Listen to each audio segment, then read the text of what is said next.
Hello, everyone, and thank you for joining us here at this webinar. Today's webinar is the #1 cause of cyber breaches, all about compromised accounts. First of all, thank you, everyone, for joining. We know you all have busy schedules. We hope you're actually part of a 3-part webinar series. Victoria, can you move perhaps to the next slide?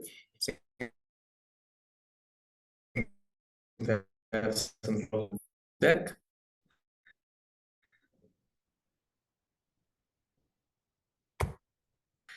So, as mentioned, this is the second in our webinar series, which covers everything about staying ahead of ransomware.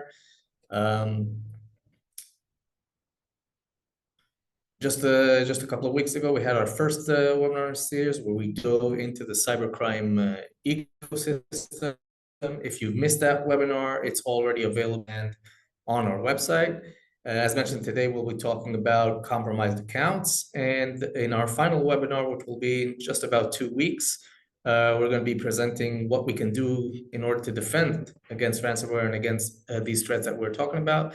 And that webinar will include a live demo of our ransomware protection solution. So if you haven't registered for that, please make sure to register for that as well. It's going to be a very interesting webinar. As for this webinar today, just a few housekeeping rules.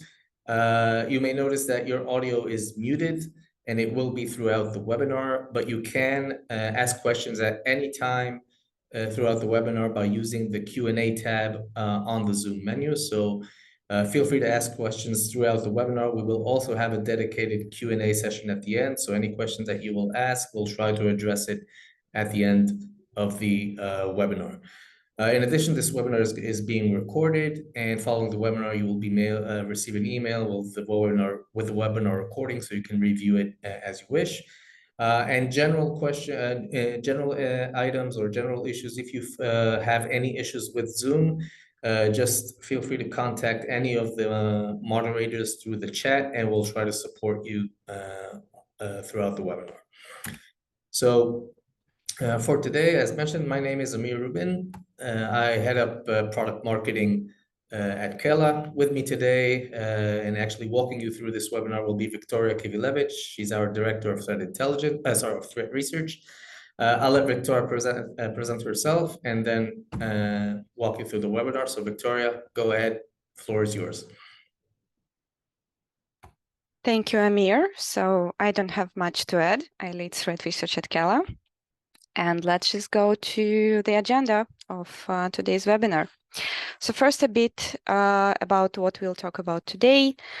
It will cover several topics. We will explore how valid accounts are being exploited as initial access vectors. We will talk about the demand for corporate assets among threat actors, and of course, the cybercrime ecosystem that facilitates this trade.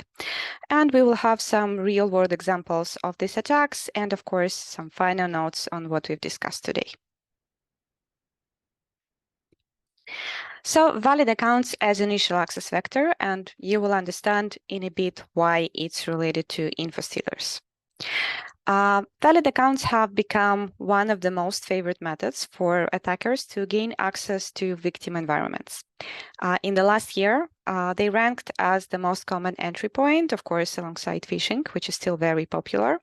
And what is interesting for us today is that the rise in attacks involving valid credentials is related to the increasing popularity of infostealers. Attacks using valid accounts are longer to identify and contain. You can see some numbers on the screen, and this is particularly dangerous because the longer an attacker remains undetected, the more damage they can do within an organization's network. As a result, breaches involving valid accounts are not only more common, but also among the costliest to remediate. You can see the cost on the screen. And we know that the rise of infostealers has contributed significantly to the increase in attacks involving valid accounts. This type of malware has been increasingly active, making it easier for attackers to acquire corporate credentials and use them to further malicious activities. So what scenario do we usually see? There is initial infection with infostealer malware that exploits weaknesses, both human and infrastructure ones, which ends in stealing sensitive credentials and other information. Even if an employee has passed all the training and he knows not to download suspicious stuff, he can still let someone else, let's say his child, to download Minecraft cheats on a work laptop, and this is how they will be infected with the malware. Then these stolen credentials are either used directly by the attacker who stole them to infiltrate a network, or they can be sold to other threat actors. And the sale of these credentials and other information, so-called logs, on the underground markets facilitates a secondary intrusion where different actors may exploit the same access point for different malicious activities. Essentially, it means that usually such incidents begin with opportunistic attacks, but then they lead to targeted attacks, and there is a window for defenders to actually catch this transition. The best example to illustrate that is to follow a supply chain of ransomware as a service, which illustrates how one attacker now does not need to be skilled at all stages of the attack if he has access to cybercrime platforms, to services, and partners. So ransomware operations frequently start with infostealer logs containing stolen credentials, which are opportunistic attacks, as we mentioned previously. Then the access acquired through infostealer malware can be obtained and matured by initial access broker who would look for sensitive credentials in these infostealer logs. And once he finds them, he can access the network, he can check what is the company he was able to infiltrate, its revenue sector to understand if it's even something worthy to be targeting. He can also escalate privileges inside the network and then put it for sale for other actors. And finally, ransomware affiliates can buy and use stolen credentials to gain initial access to a network, which allows them to move laterally to spread across the network and eventually deploy their ransomware. And of course, ransomware operators and affiliates share profit in the end if they receive ransom.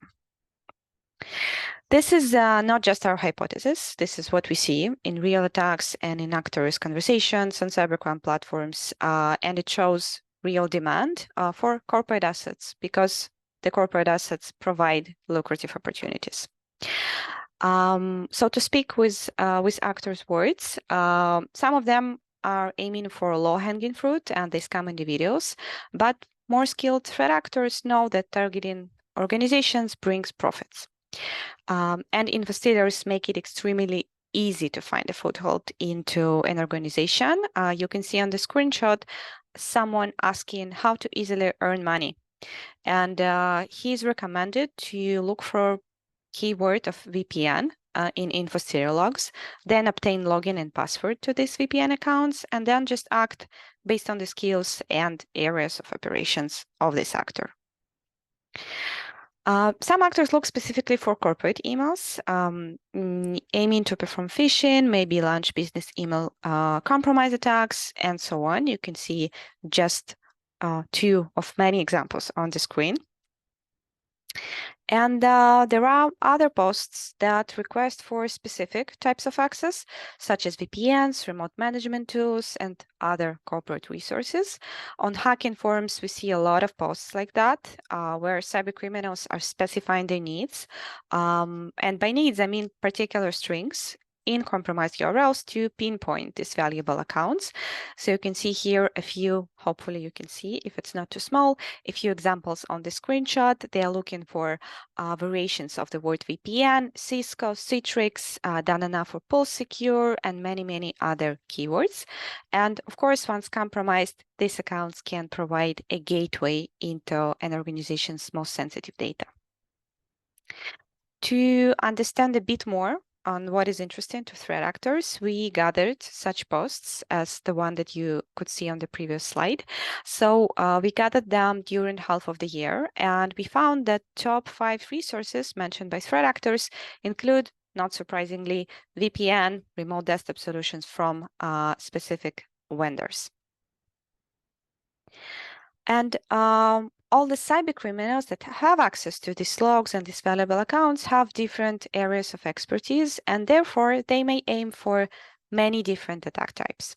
So for example, one of the actors, you can see one of his posts on the screen that we are tracking, he was looking for corporate access from logs. And he manages a team that aims to steal sensitive information from compromised networks. He literally says, we position ourselves as data hunters. Our goal is NDA documentation. So apparently they want to attempt to sell it later to interested parties. And when researching this actor in his other posts, we saw him recruiting skilled penetration testers. He also mentioned some unique software they have, most likely referring to some custom malware they use. And we also found that buying corporate access from logs appears to be just one way for his team to gain initial access, as they have been also looking to cooperate with botnets. Another example is this actor that has been regularly attempting to buy corporate asset access. And if we pivot to his other posts, we see that at some point he was looking for a person to write the technical specifications for a locker, which actually means ransomware. And it is most likely related to the fact that the actor was attempting to create his own ransomware operations, and this is why he needed corporate access for. So we look just at two actors who use infostealer logs for different attack types, but with the same purpose. They want to earn on organizations rather than on individuals. Cybercrime ecosystem, meaning different markets, forums, Telegram groups, and all kinds of other platforms, facilitate the search of corporate accounts for these actors in all possible ways. Those of you who visited our previous session know that services for selling logs have evolved over the last few years. Cybercriminals can buy logs on auto shops via clouds of logs, obtain them in the form of ULP lists, and so on. And some of these services provide a very easy way to look for specific assets. So on the left, you can see a search window on Russian market where a buyer can specify a desired resource. We just typed okta.com because we know it's being abused by cyber criminals. And if I click on search, I can just receive a lot of available bots, compromised machines that have compromised accounts to this resource. And on the right, you can see a dedicated Telegram bot that offers logs in bulk per specific request. Again, just send in one keyword, such as VPN, can provide you with an approximate number of the logs you can acquire and the price, and then you just need to proceed and receive the credentials. There are also checkers, which is a product that help to check obtained accounts for validity instead of just manually connecting and researching them one by one. This service is, of course, quite popular, and we see multiple operations. And we actually see checkers specifically dedicated to corporate resources. You can see on the screenshot some actors are requesting to create a corporate checker for them, or they're selling source code for a corporate checker. And all of them are tailored for corporate related assets. You can see a lot of keywords that we discussed on the last slides on the screen, all kinds of Cisco, EddyWeb, My Policy, and other keywords that actually indicate that corporate assets are being targeted. All in all, it leads to a huge amount of sensitive credentials being exposed.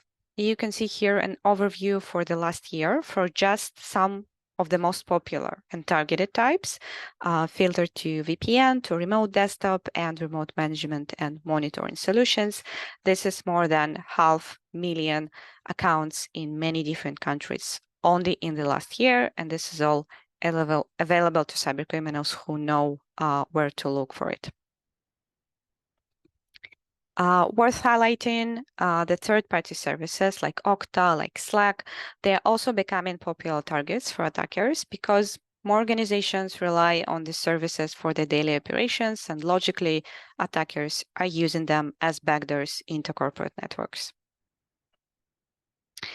One example, we've been researching an official supplier for the Olympic Games this year, and an Oracle senior consultant that is working for this company was compromised twice by infostealer malware in the beginning of this year. And the attacker gained access to multiple internal systems, which can illustrate how a single compromised employee can jeopardize an entire organization. You can see on the screenshot one exposed bot with Jira and other corporate assets. And this is the second one that also has some authentication resources, probably internal and sensitive. So now let's dive into some real-world examples of attacks that started with stolen credentials and with infostealers. I will start with the actor called Intel Broker, example of a threat actor that frequently uses stolen credentials to launch attacks. You may have seen news about some of his biggest attack claims, AMD, Cognizant, Europol. Just today he claimed Cisco, so it's a lot of claims he makes. The actor is active for quite some time. Here is his profile on a platform, active across several cybercrime platforms. And actually, some researchers and even other cybercriminals suspect that, at least in some cases, Intel Broker uses stealer logs. So, for example, another actor called Emo posted the following message on his Telegram channel, claiming that everyone could follow the same method as Intel Broker. And the method in question, as you can guess, involves finding a source of infostealer logs, extracting sensitive credentials from there. He recommends searching for admin keyword, but we've seen there is a lot of keywords that could be relevant. And then he recommends hunting for databases for those accounts who don't have MFA enabled. So there is no doubt that not only Intel Broker acts this way, but many other cybercriminals too. It doesn't sound too sophisticated, but it can make a lot of noise, especially considering that Intel Broker was noticed to target third-party companies storing data of larger organizations. So it requires your third-party provider to be affected, and then your data can be stolen by an actor like Intel Broker. But of course, some attacks are a bit more sophisticated. You've probably heard about Snowflake incident. This year, stolen credentials allowed an attacker to access customer accounts on Snowflake, a cloud data storage platform. This attack impacted almost 200 organizations, and initial access was traced back to infostealer malware. What it means? It means that threat actors found Snowflake clients' credentials that were stolen through infostealer malware, and then they logged in to the accounts, to those who didn't have MFA enabled, of course, and then they used custom script to steal information from Snowflake instances. You can see here several examples of the companies that were confirmed to be targeted, and these are their Snowflake credentials being leaked on cybercrime platforms where they could be obtained by the attackers. So you see here names like Jollibee, like Silence, like Ticketmaster, and all of these credentials could be found by a single query of snowflakecomputing.com on the source of logs for the actor, since this is a login URL for Snowflake. And the actors actually later admitted they first found access to Ticketmaster, which was without MFA. They were able to log in, and then it gave them an idea to search for other Snowflake's customers. And this is what they did. We, of course, then saw several actors involved in this operation, attempting to sell and leak this company's data. You can see here some names from the previous screenshots, but these are already posts on cybercrime forums where the actors are setting the price for the company's stolen information. So this shows how quickly stolen credentials and compromised information can be monetized on underground platforms, which creates additional risks for affected organizations. The previous cases relied on accounts without MFA, but the presence of MFA doesn't always stop the attackers. First of all, infostealer logs contain information that can help bypass MFA, such as cookies. But second, there are methods to obtain MFA. Speaking about a bit more sophisticated attacks, let's talk about Lapsus, a name probably known to you. This group is known to leverage stolen credentials for initial access. For example, in their attack 2 years ago on Uber, they performed MFA fatigue attack on an employee whose credentials were compromised and obtained by Lapsus. So they bombarded him with SMS messages containing the code And then they contacted this employee via WhatsApp. They pretended to be from the Uber IT team, as disclosed by the actor in a conversation with one of researchers. And the employee shared the code with them, and they were able to proceed. The initial access vector that allowed the attacker to target Uber likely were logs put up for sale on Russian market. Lapsus is known for its use of credentials from infostealer markets. They actually even named Russian market among their preferred methods to get access. So this is very fair to assume this was the initial access vector.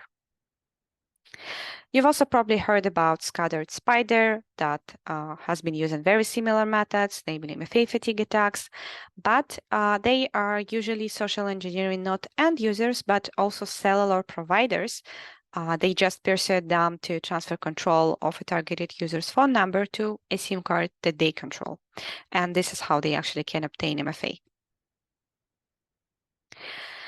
Finally, it's not just financially motivated cybercriminals adopting infostealers. We know that APT groups such as Russia Link and Maridon have also begun using infostealers to target organizations. Of course, they won't extensively use the commodity malware or malware as a service, and it becomes harder to defend against it. But that's also not the only way for them to use infostealers. We know that they too have access to vast resources within the cybercrime ecosystem and can acquire the same credentials as we see in the supply for all other cybercriminals.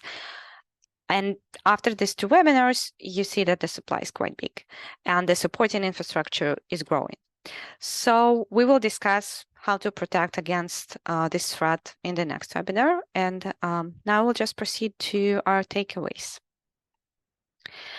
To sum up what we talked about, breaches involving valid accounts are harder to detect, costlier to mitigate, and they are increasingly enabled by infostealers. Cybercrime ecosystem facilitates search and validation of credentials to corporate access, which is a desired prey for many cybercriminals.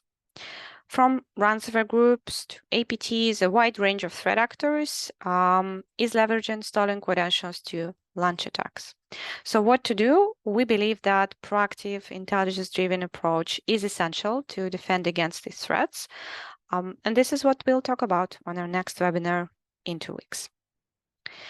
For a final note, just because I have some time, a few words to remind what we do in KELA. We monitor different cybercrime platforms, such as the ones described today and many more.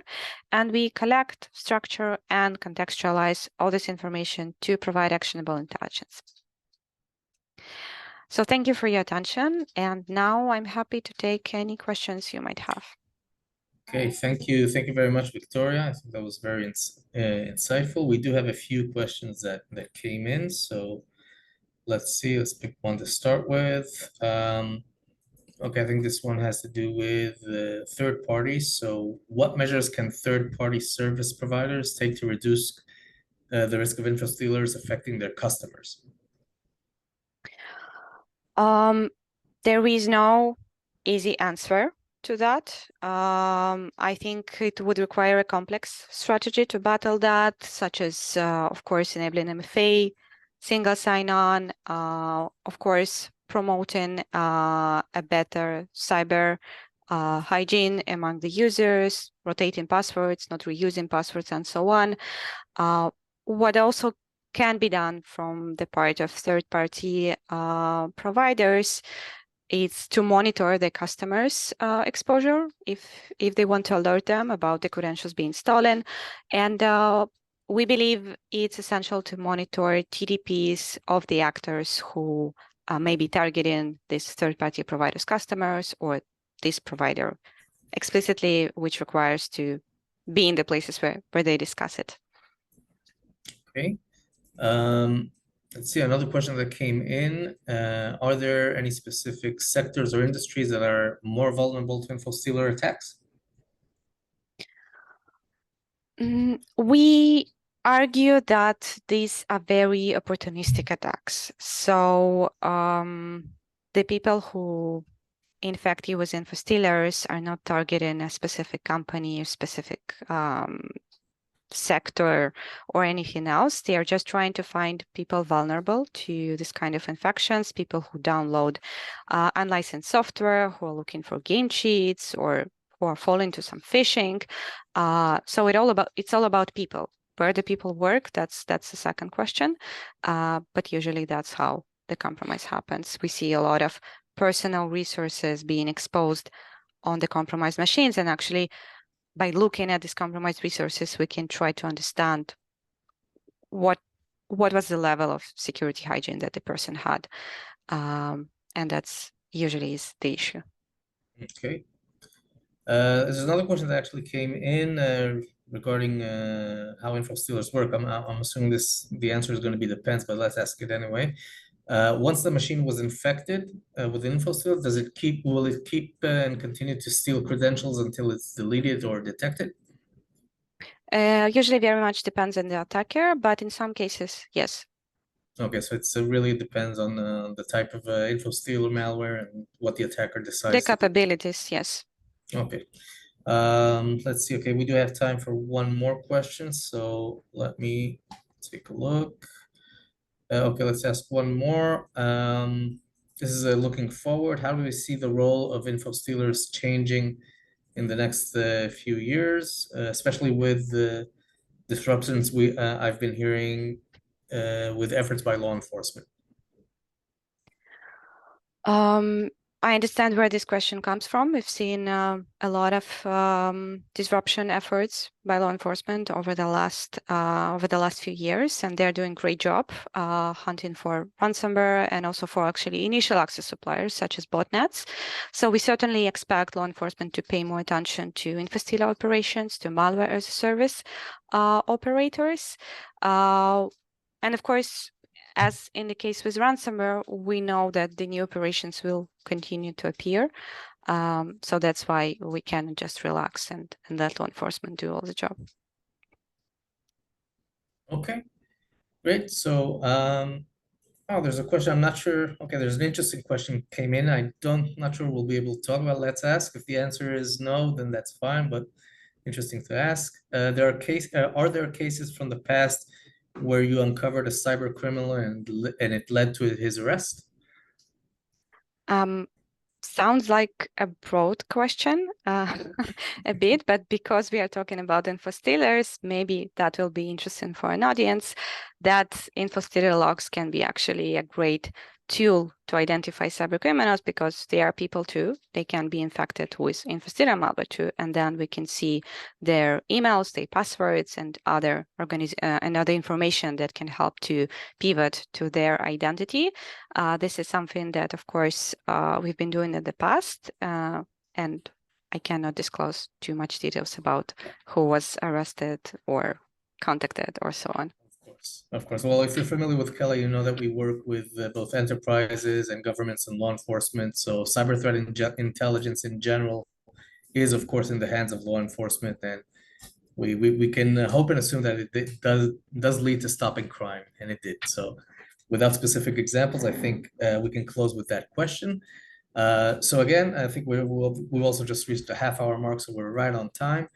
So once again, first of all, Victoria, thank you very much for your time, for presenting this session, and also for everyone who has joined. Thank you very much for joining. As mentioned, do check your inboxes for the follow-up to this webinar, which will be the recording of what you've just heard, and also stay tuned for the webinar coming up in a couple of weeks, which will close up this webinar series, and of course to additional webinars coming to you in the future. So once again, final time, thank you very much, everyone. And with that, we'll close the webinar.